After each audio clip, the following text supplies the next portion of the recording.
নমস্কার, কেমন আছেন সবাই? প্রবাসী লাইফস্টাইলের আর একটা ব্লগে সবাইকে স্বাগত। আশা করি আপনারা যে যেখান থেকেই দেখছেন আমার ব্লগটা সবাই ভালো আছেন এবং সুস্থ আছেন। আমরাও সবাই ভালো আছি। গণপতির জন্য বাচ্চাদের কটা দিন ছুটি ছিল, আজকে থেকে স্কুল চালু হয়ে গেছে। আমি ছেলেকে স্কুলে দিয়ে এসে ঘরের কাজ শুরু করলাম। ব্রেকফাস্ট করে নিয়েছি, তারপরেই কাজ শুরু করলাম। দুজনেই চান করে যায়, কারণ ওদের ফিরতে অনেকটা দেরি হয়, তাই জন্য সকাল থেকে ঘুম থেকে উঠেই চান করেই চলে যায়। তো চান করেছে, ওদের ড্রেসগুলো এই বাথরুমের সামনেই রয়েছে। আমি এখন বিছানা তুলছি, বিছানার চাদরটা নোংরা হয়ে গেছে, তো ওটা আর এগুলো সব একসাথে নিয়ে যাব। হেডলাইন দেখে বুঝতেই পেরে গেছেন আজকের কী নিয়ে কথা বলবো। আমরা মেয়েরা যারা হাউসওয়াইফ আছি, যারা গৃহিণী, আমাদের কাজগুলো তো রোজ রোজ একই থাকে। নিজেকে খুব মোটিভেট করতে হয়, কারণ কাজগুলো খুব একঘেয়েমি, রোজ রোজ একই কাজ, কোনো ক্রিয়েটিভ নতুন কিছু হয় না। আমরা হাউসওয়াইফরা এই একঘেয়েমি কাজের মাঝখানেও কিভাবে নিজেকে মেন্টালি আমরা হ্যাপি রাখতে পারি, কিছু টিপস ফলো করলেই এইটা সম্ভব। আমাদের মেয়েদের কিন্তু মেন্টালি হ্যাপি থাকাটা খুব ইম্পর্টেন্ট, কারণ ওই কথায় আছে না, সংসার সুখের হয় রমণীর গুণে। কিন্তু এই রমণীরা মানে এই হাউসওয়াইফরা মেন্টালি যদি হ্যাপি না থাকে, কিন্তু কখনোই সংসার সুখের হবে না, শান্তিতে হবে না। আর এই আমাদেরকে হ্যাপি রাখার টোটাল দায়িত্বটা কিন্তু আমাদের নিজেদেরই। বাড়ির অন্য মেম্বাররা একটু আধটু হয়তো হেল্প করতে পারে, কিন্তু টোটালি আমাদের নিজেদেরই দায়িত্ব নিজেদেরকে কিভাবে হ্যাপি রাখবো। আর এই ছোট ছোট টিপসগুলো ফলো করলেই কিন্তু আমরা ভালো থাকতে পারি। নিজেরা কি করলে খুশি থাকবো, আনন্দে থাকবো, সেই রাস্তাটা কিন্তু নিজেদেরকেই বের করে নিতে হবে। কেউ বের করে দেবে না, আর কেউ ভেবেও দেবে না আপনার জন্য যে তুমি কি করে ভালো থাকবে। এটা খানিকটা মোবাইলে ব্যাটারি চার্জ করার মতন। যদি মোবাইলের ব্যাটারিটা না চার্জ করি, সারাদিন কি করে চলবে? আমাদেরও অমনি ভালো লাগার কাজগুলো করা থেকেই নিজের এনার্জি পেতে হবে। সকাল থেকে যদি পছন্দের কাজগুলো করতে পারি, বা সারাদিনে যে কোনো সময় নিজের পছন্দের কাজটা করতেই হবে, যেগুলো ভালোবাসি। সেটা গান শোনাও হতে পারে, গান গাওয়াও হতে পারে, ডান্স হতে পারে, যার যেটা ভালো লাগে।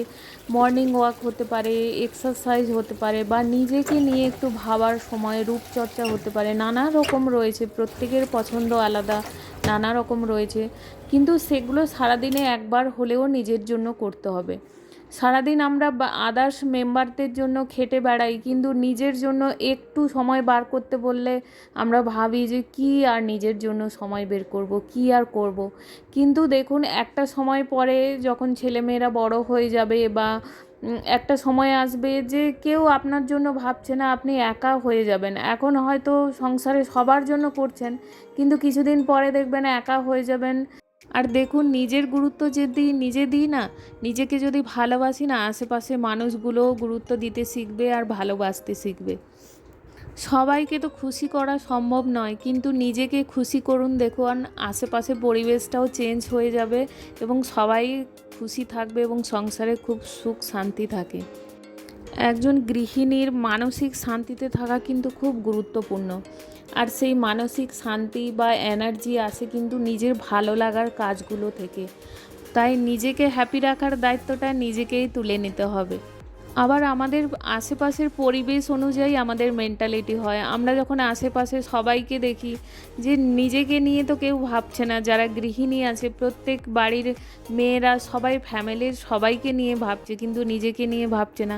আপনি যখন তার মাঝখানে একটু ব্যতিক্রম করতে যাবেন, সবাই আপনাকে বলবে এবং আমার নিজের থেকেই নিজেকে মনে হবে যে আমি আমাকে নিয়ে এত কেন বেশি গুরুত্ব দিচ্ছি। কিন্তু বিশ্বাস করুন, এটা করা খুব দরকার। নিজেকে হ্যাপি রাখাটা প্রচুর ইম্পর্ট্যান্ট। আপনি এই জিনিসটা করে দেখুন, ধীরে ধীরে। একদিনে তো সম্ভব নয়, কিন্তু ধীরে ধীরে করতে করতে আপনি দেখুন বাড়ির পরিবেশটা পুরো চেঞ্জ হয়ে যাবে। এবং আমাদের যে মানসিক চিন্তা থাকে, নানা রকম খিটখিট করি আমরা সারাদিন, তো সেই জিনিসগুলো কমে যায় এবং হ্যাপিনেস ফিরে আসলে তখন সংসারে কিন্তু শান্তি থাকে। আর একটা জিনিস আমরা খুব করি, কম্পেয়ার করি, অন্যের সাথে তুলনা করতে থাকি সারাদিন। কতবার আমরা বলি যে ওদের বাড়িতে এটা আছে, ওরা এটা করে, ওরা এখানে যায়, ওরা এটা খায়, কিন্তু আমরা করছি না, আমাদের নেই। তো এই সব নেগেটিভ চিন্তা থেকে কিন্তু সংসারে অশান্তি অনেক আসে, আর আমরা মেয়েরাও খুব খিটখিটে হয়ে যাই। তখন মনে মনে ভাবি যে আমার কাছে তো এটা নেই, আমার কাছে তো এই হলো না, ওটা হলো না, আমার তো এই জামাটা নেই, এই ড্রেসটা নেই। কিন্তু দেখুন, এই জিনিসগুলো না সত্যিকারে এগুলো যার যেরম ভাগ্যে আছে, যার যেরকম ভগবান দিয়েছে সেই রকমই সে ভোগ করতে পারে। এটা ধীরে ধীরে না একটা রোগে তৈরি হয়ে যায় কম্পেয়ার করাটা। আমরা ছেলে মেয়ের সাথে কম্পেয়ার করতে থাকি, ওর ছেলে এমনি, আমার মেয়ে এমনি কম্পেয়ার করি, হাজব্যান্ডের সাথে কম্পেয়ার করতে থাকি, শ্বশুর শাশুড়ির সাথে কম্পেয়ার করতে থাকি। তো এটা একটা সত্যিকারের রোগে তৈরি হয়ে যায়, এবং এটা ধীরে ধীরে প্রত্যেক দিন বলতে বলতে বা করতে করতে এটা একটা বিশাল বড় আকার ধারণ করে। সব সময় আমাদেরকে মনে রাখতে হবে যে ভগবান আমাকে যেইটুকুই দিয়েছে, যতটুকুই দিয়েছে, সেটাই আমি ডিজার্ভ করি, সেটাই আমার প্রাপ্য। আমি যত বেশি অন্যের সাথে তুলনা করতে থাকবো, তত মন দুঃখী হতে থাকবে। আপনি খেয়াল করে দেখবেন, কখনো নিজের কতটা আছে দেখে দুঃখী হই না। আমরা সবসময় দুঃখী হই যখন আমরা অন্যের সাথে কম্পেয়ার করতে থাকি, যখন অন্যের কতটা আছে বা কি আছে সেইটা নিয়ে যখন আমরা তুলনা করি, তখনই আমাদের মনটা দুঃখ পায়। এই জিনিসগুলো বন্ধ করে দিন, দেখবেন অনেক মন শান্ত হয়ে গেছে, শান্ত থাকছে, মনে দুঃখ কষ্ট অনেক কমে গেছে। তবে কি বলুন তো, আমরা মানুষ মাত্রই তুলনা করে ফেলি। এটা আমি আজকের বলছি বলে যে আমি করি না তা নয়, অনেক সময় হয়ে যায়, স্বাভাবিক। এটা অনেক সময় হয় পরিস্থিতি এরকম যে আমরা অন্যকে দেখে দুঃখ পেয়ে যাই। কিন্তু হ্যাঁ, আমাদের মন যখন হয়ে যাচ্ছে এরকম সিচুয়েশানে চলে যাচ্ছে, তখন নিজেকে কিন্তু ফিরিয়ে আনতে হবে। আর একটা জিনিস ভাবতে হবে যে আমরা যেটা নিয়ে ভাবছি বা যাকে নিয়ে ভাবছি, সে কি সত্যিকারে আমার ভাবার যোগ্য? আমার এই মূল্যবান সময়গুলোর মধ্যে আমি ভালো সুন্দর সুন্দর স্মৃতি তৈরি করব, এই সব চিন্তাভাবনা করে কেন আমি আমার মূল্যবান সময়টা নষ্ট করছি? আর যাকে নিয়ে ভাবছি সে কি আদৌ আমার ভাবনার যোগ্য? সেটা সবসময় নিজেকে মনে করাতে হবে যে সে কি ডিজার্ভ করে যে আমার মূল্যবান সময়টা ইউজ করার মতন। আমরা হাউসওয়াইফরা কিন্তু ওভার থিঙ্কিংও খুব করি, অতিরিক্ত চিন্তা করা, কোনো কিছু নিয়ে অনেক চিন্তা করে ফেলছি, কিন্তু যতদূর চিন্তা করছি ততদূর হয়তো কাজটা হবে না বা কোনো দিন হবেও না। এই ওভার থিঙ্কিং থেকে কিন্তু অনেকে ডিপ্রেশনেরও শিকার হয়ে যায়, ডিপ্রেশনে পড়ে যায়, প্রচুর চিন্তা ভাবনা করা। যেমন ধরুন, বাচ্চার ফিউচার নিয়ে হয়তো ভাবছি, বাচ্চার ফিউচার, বাচ্চা বড় হয়ে কি করবে না করবে সেটা তার পড়াশুনোর উপরে ডিপেন্ড করবে, বা তার সে কেমন চায় সেটার উপরে ডিপেন্ড করবে। কিন্তু আমরা মায়েরা আছি, অনেক সময় ভাবছি, সেটা নিয়ে ভাবতে গিয়ে নিজের শরীর খারাপ হয়ে যাচ্ছে, মন খারাপ হয়ে যাচ্ছে, মেজাজ খিটখিটে হয়ে যাচ্ছে। আর এই ওভার থিঙ্কিং কিন্তু একটা সাইকোলজিক্যাল প্রবলেম, এটার কিন্তু আবার কোনো মেডিসিন নেই। এটার প্রবলেম থেকে নিজেকে বের করতে হবে। কারণ এই থিঙ্কিং করাটা যদি যতক্ষণ না বন্ধ করবেন, আর একটা জিনিস লক্ষ্য করবেন যে কোনো একটা টপিক নিয়ে ধরুন চিন্তা করছেন, ওইটা যত বেশি চিন্তা করবেন তত মাথার মধ্যে ঘুরতে থাকবে, এবং দিনের পর দিন ওই জিনিসটা চলতে থাকে।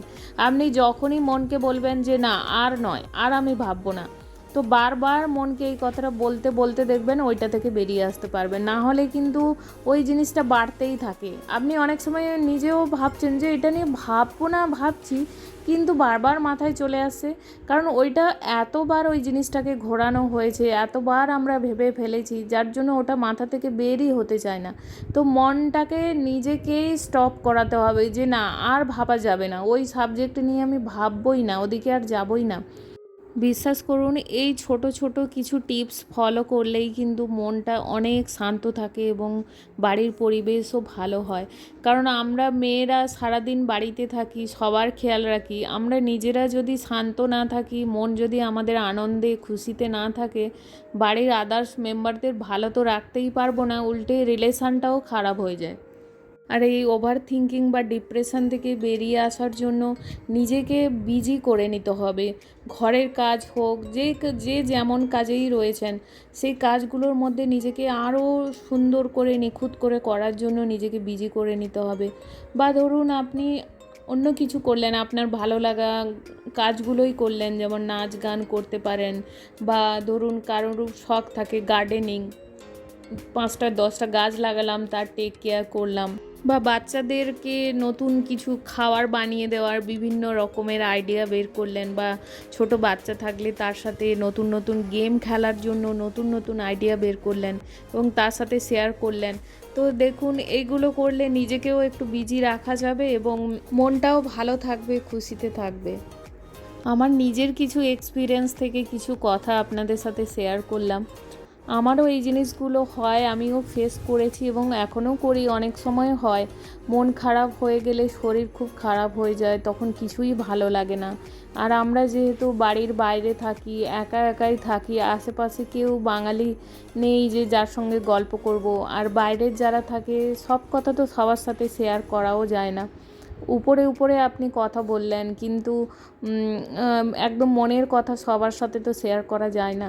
তো এই সব ছোটো ছোটো ট্রিক্স ফলো করেই নিজেকে ভালো রাখার চেষ্টা করি। হয়তো অনেক সময় কম দিনের মধ্যেও ঠিক হয়ে যাচ্ছি, কখনো বেশি দিনও লাগছে ঠিক হতে, অনেকটা সময় লেগে যাচ্ছে এবং বাড়ির আদার্স মেম্বাররা অনেক সময় হেল্প করে না, একাই নিজেকে ঠিক করতে হয়, নিজেকে মোটিভেট করতে হয়। আর নিজেকে ঠিক না রাখলে আমার চারপাশের মানুষগুলোকে ভালো রাখবো কী করে? অনেক মেয়েদের পরিস্থিতি আছে প্রচুর টাফ, নিজেকে নিয়ে ভাবার মতনও এক ফোঁটাও সময় থাকে না।